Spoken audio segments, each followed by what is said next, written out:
Hey, brothers and sisters. So there's been a lot of talk about the Ezekiel 38 and 39 battles because the nations mentioned in Scripture regarding those battles are in current events. But is anybody talking about the Psalm 83 war? What are the Psalm 83 nations?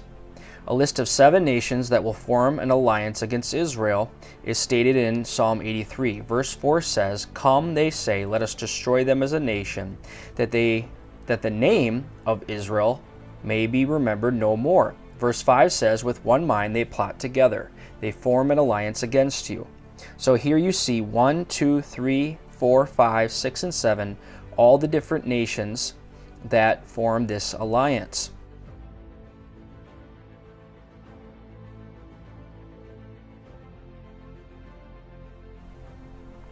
Then you see in the book of Obadiah gives us some more details as to what will happen to these nations.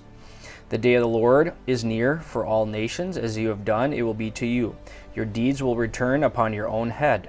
But on Mount Zion will be deliverance. It will be holy, and the house of Jacob will possess its inheritance. The house of Jacob will be a fire, and the house of Joseph a flame. The house of Esau will be a stubble, and they will set on fire and consume it. There will be no survivors from the house of Esau, the Lord has spoken.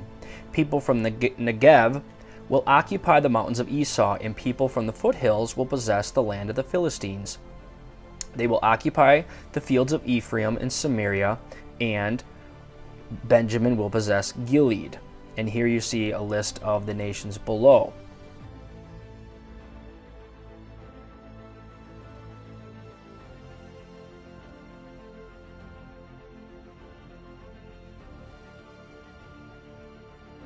I believe Scripture tells us that the battles of Psalm 83 nations are fought before the battle of Ezekiel 38. These nations fall and Israel expands. Iran represents the Persian kingdom. Egypt and Saudi Arabia represent the Arab kingdom. And Israel represents the Jewish kingdom. So what happens to Egypt? What happens to Ammon? What happens to Assyria? And you'll see what happens to Iraq. And look at these scriptures accordingly.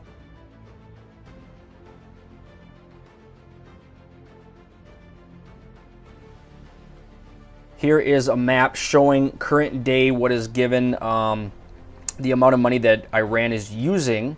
Though maybe they are not directly involved in the Psalm 83 war, they are definitely funding the Psalm 83 war. As you can see that they are funding the very nations that are talked about in Psalm 83 that will come against Israel.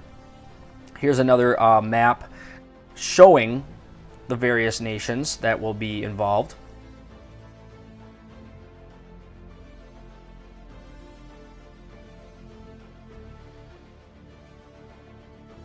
And here you see a list of the differences between the Ezekiel war and the Psalm 83 war regarding the nations. Now, Psalm 83 could happen. We know that Iran is funding these nations, so it's not impossible that this could happen shortly after the rapture. I don't believe that we will see the Psalm 83 war, the Ezekiel war. I think this is what's talked about in Revelation 6 when war breaks out and peace is taken from the earth.